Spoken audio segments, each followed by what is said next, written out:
Yo, it's Austin. Megaman, everyone's favorite millennial, has finally turned 30 this year. 30. That's a big number. I was dead. So why don't we take a look at some of the weird escapades that the Blue Bomber's gotten into over the years. Spinoffs are some of my favorite types of video games. I don't know if it's because I like variety or just seeing what developers can do with different genres, but they tend to be the games I gravitate towards the most. Yeah, a lot of them are awful cash grabs, but some of them can be hidden gems. Like sure, Dirge of Cerberus is kinda shit, but Mario Kart ended up being pretty okay. Anyone else like Typing of the Dead? So when it comes to Mega Man, we've got like an unlimited amount of spin-offs. You've got your Mega Man X's, your Legends, the Battle Networks, the Patchy Slot Mega Man.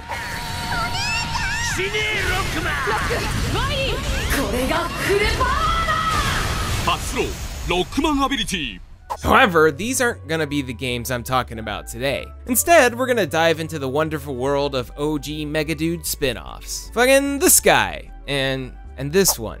This poor, unfortunate thing.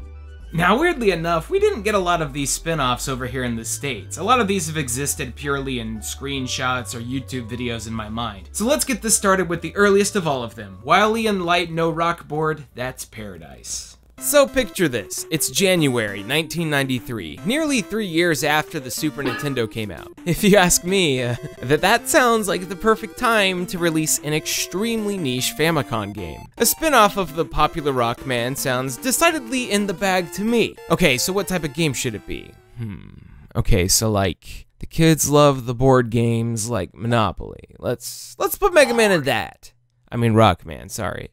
I'm an imposter. Except that was already done, and it was called Itadaki Street, or as some of us Westerners might know it as Fortune Street. You ran around and played against other players, buying up plots of land, and raising the prices to exorbitant amounts in order to bankrupt your friends. I played the Wii version of this game a ton, but this isn't about that. This is about Rockboard. 4 levels, which are generic and barely resemble Mega Man. 5 characters, none of which are Mega Man or Proto Man. Actually, it's weird. You gotta play as the doctors and roll, which is, I mean, like, I guess it's called Wily and Light's Rockboard, but still. That's like buying a Pokemon game and expecting a whole new adventure, but actually you're just role-playing as Ash's mom, doing mom things.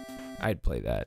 It's got a bit of that Mega Man flair to it with the music and a few playable cards and mini-games starring very Mega Man-y things, but it's just kind of a video game board game. A real slow one at that. Unfortunately, it's just not very good or memorable. It makes sense why we never got this one.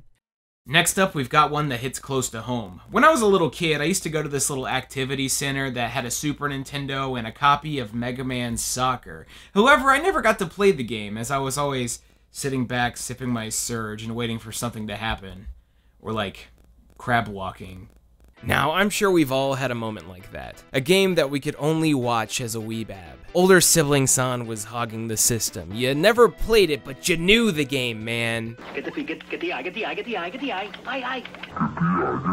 fact, you thought you knew everything about it. These are memories you cherish, even if just vicariously. Then one day, James and Kyle are sick from being covered in too much gamer slime, so you touch the holy grail, the Mega Man Soccer you've watched for so long from afar. That's when you realize, that game fucking sucks. Mega Man Soccer was actually my very first encounter with the Blue Bomber at the ripe age of like 5 or something. My brain was too stupid to dash and blast back in the day.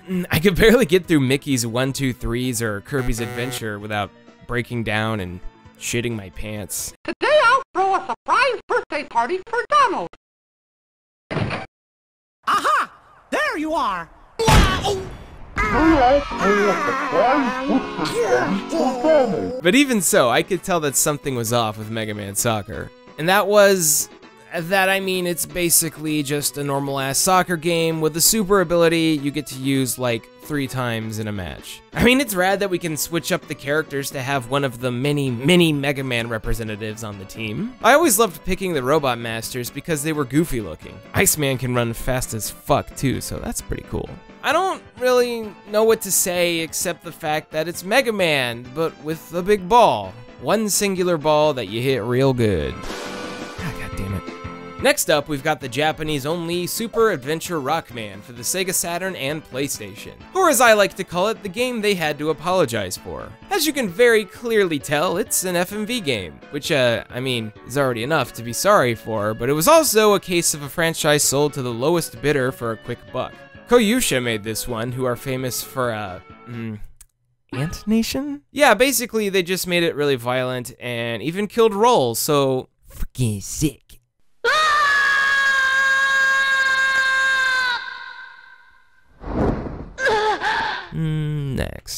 Next, we're gonna step away from home consoles and move into the quarter-munching arcades so we can talk a little bit about Megaman: The Power Battle. Now, when someone says Mega Man arcade game, it's kind of difficult to picture what exactly that might be. No, it's not like one of those versus Super Mario Bros. Arcade machines. I can't even imagine a quarter-munching traditional Mega Man and how hard that would be. No, instead it's a co-opable boss rush beat-em-up style game. You pick one of 3 characters, Mega Man, Proto Man, or Bass. Then you pick a campaign to go through. From here you spin a roulette to fight a robot master, take his ability, and move on to the next. You can exploit weaknesses to take dudes out real quick as you make your way up to Wily's castle, where you'll find a mini-boss and then Wily himself. I think it might have just been for the sake of points, but once you have Wily down to his final form, a countdown begins and you have to kill him before it ends. I don't know what happens if you lose, because I never failed, but yeah. It's simple, fun, and actually quite fair. It'll only take a seasoned Mega Manner, like 2 quarters to get through, so it's fun for a quick Rockman fix. My favorite part about this is probably some of the stuff that happens in the character endings though. Proto Man's ending is basically that he's mysterious and well, nobody knows who Proto Man is, not one person. Bass has these amazing looking smoke sprites for some reason. Mega Man though, looks fucking pissed. Like he's wanting to speak to a manager trying to return a bootleg DVD. Now, Power Battle was good, but also we got a sequel, Mega Man 2: The Power Fighters, a direct sequel to the first and also a prequel to Mega Man 8, which actually happens to be my favorite in the mainline games. I don't know why, I just like the colors. I mean, it's more of the same, but it's tighter and there's totally new moves. In the first one you can jump and slide, but in this one you can do fucking uppercuts and wall jumps like his distant cousin X. Also, Duo is in this game. Y'all remember Duo? Yeah. Now, the Mega Man franchise as a whole has always been good at taking a concept and just rolling with it. But sometimes, especially in the case of something like a short and simple arcade game, a little bit more is all you need. I do feel like Mega Man's ending for Power Fighters 2 is basically like every game in the X series though. Wily's talking to him and he's like, "You and I, we aren't so different." And then Mega has an existential crisis where he doubts literally everything he's ever done and is like, wow, am I the bad guys?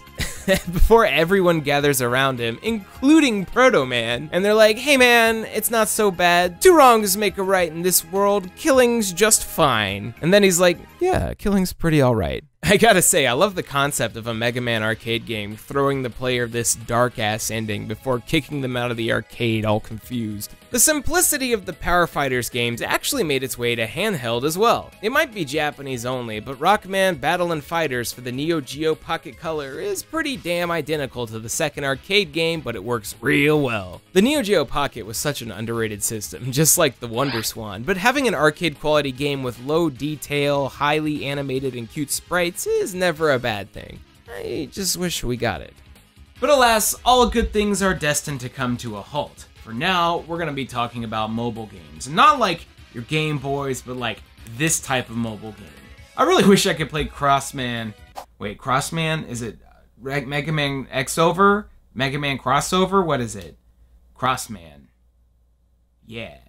Well, yeah, there's Crossover, but that's long dead, and also never came out over here because, I mean, why would it? We didn't get Legends 3. But there's a long string of other Mega Man games as well. I'm talking like pre-smartphone even. Flip out that Motorola Razr because there's a ton of obscure shit to glance over. Obviously, I can't play most of these. Because, like, I mean, they're on devices that aren't supported anymore. ROMs of a lot of these games are completely lost and certain emulators don't even work. But we're gonna at least try. We got Tobey Rockman, which is just you jumping up a few platforms and dodging. Yes, dodging, not shooting enemies in order to save roll. That's it. There's Rockman Bug Sweeper, a Minesweeper clone. Like, actually. Rockman Panic Fire, which is some sort of puzzle game that looks like Bomberman or Chip's Challenge. Oh, don't forget about Megaman Rocket Christmas. Or do, that's fine. We could go on for like 1,000 years because there's at least 50 of these. However, we did get one of the mobile games and I was able to track it down. I went deep for the shit, guys. BlackBerry emulator and deep diving for a weird file, literal minutes of configuration just to play a little game called Megaman Rush Marine.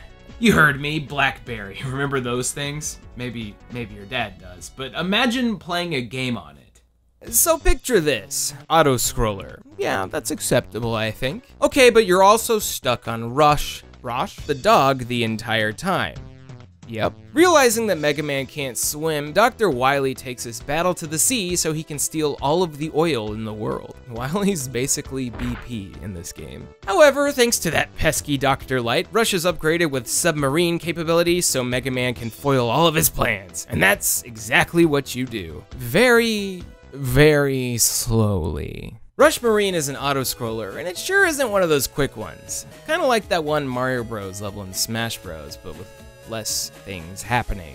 So you tap around to move Mega and Rush, and then you press a button to shoot, or you can just hit the auto fire button here and move around, which is what you're gonna do because it straight up just fires faster than you could ever hope to. Plus, when you defeat bosses, you get their abilities, which are kind of useless, but they can indeed be used. Too bad getting to each boss is gonna take you 10 minutes because these levels are so long. I'm usually not one to complain about length and shit, but let's look at this laundry list of complaints. Number 1. Each level looks nearly identical, except a few of them have different colored water. You got water and then blood for some reason. Number 2, there's no sound effects. Yeah, like, just nothing. And number 3, just listen to this song.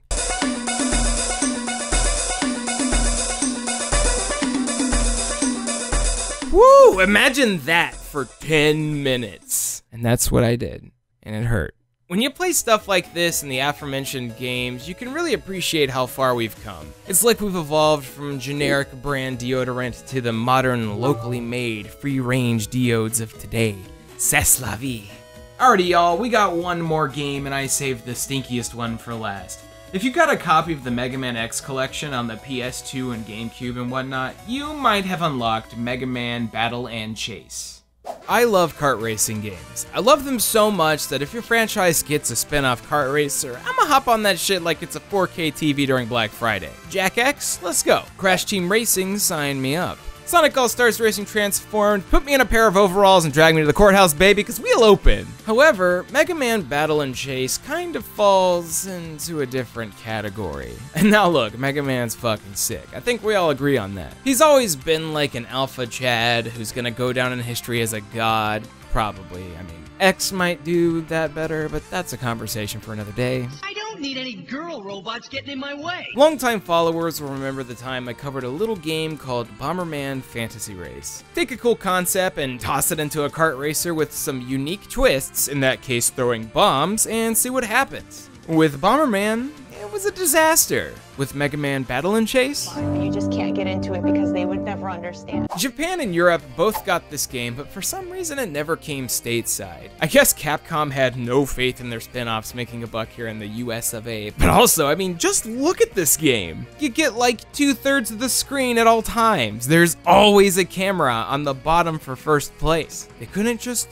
give me the tiny 4x3 screen. They had to rip it away and make it this weird, tiny widescreen window. But then also, the colors and textures just look, woo boy. I could bitch about the visual aspect of this game for like 40 years, but all you really gotta do is look at the screen, so we'll just leave it at that. It's weird considering the standalone low poly models for the racers look cute and solid. Mega Man Legends looked fine going for bigger solid colors, but the backgrounds in Battle and Chase are just a mess. That's not even diving into the controls, which or something. It's real rough. You get a tiny bit of drift action when moving left and right for more than 2 seconds at a time, but for the most part, it feels like your cart is moving directly forward always. No sliding and having to overcorrect like you're in the Mario Karts or hell, even Bomberman Fantasy Race. There's no momentum, so you're just gonna bump into walls constantly. So when you fuck up the visuals and the controls, what else do you have? Well, see, that's the problem, because Battle and Chase actually has some real neat shit. For starters, every character has a different set of attacks. There's a meter on the top of the screen that dictates your current charge and ability. Each character utilizes this differently. Megaman fires a fully charged up blast, while Roll does a big spinny jump that hurts things. In fact, Roll can just jump all the time, which is pretty rad. I can't really figure out what Proto Man's shield does, though. Rather than picking up power-ups, you have to kill a certain amount of enemies to get an item. There's a little number on the top right of the screen. Small enemies are worth 1 point, bigger are worth like 4. So you gotta shoot and drive to get items, meaning you have to multitask. That's a hella novel concept, but the god-awful cart controls really bog that down. Rather than like a full story mode, you launch into races against other characters. Anytime you beat them, you get to pick a part off their cart to mix and match with your own. So it does do the Mega Man thing where you get an ability from a boss, and that's really cool. However, I'm just gonna make things like this though, so you win some and you lose. And oh yeah, I forgot. The English version of this game is missing the story. I booted up the Japanese version of Battle and Chase, Rakuman Battle and Chase, and I was greeted with like, voice acting. This character on the course select is just gone in the English version. The beginning of each race has this sexy robo-chick talking to you or whoever. I can't understand it, but like, hey, Capcom, what'd you do here? Come on, come fix where you put game. Mega Man Battle and Chase may say I'm going like 480 kilometers an hour, but anytime I play it, I feel like I'm just walking into a wall over and over. A huge disappointment for me, but now I understand why we never got an official release. But at least we get to play as Bass, the coolest, weirdest guy. So, there we go, a bunch of Mega Man spin-offs. Now, there's a ton more of these, a lot of which turned into franchises that I do want to do like individual videos about. After all, I've always wanted to talk about this bad boy right here. Anyways, I'm gonna go like buy the Mega Man board game or something. Maybe that'll make me happy. Thank you all so much for watching. Special Patreon shout out to Christopher Olivia, Superfly1787, Jay Roos, Ronnie Vile, Neoskunk, Legend Gary, Flaming Fighter, Van Ikre, Jackets, Plasma Phoenix, Jacoby Fitzpatrick, and Calvin Wong. Thank you guys very much for your generous donations. If you liked the video, hey, give it a like or maybe subscribe. I've recently changed a couple of the tiers in the Patreon, so feel free to check that out, and I will see you guys next time. Streams are resuming. Go pet your dog. Go pet that dog right now.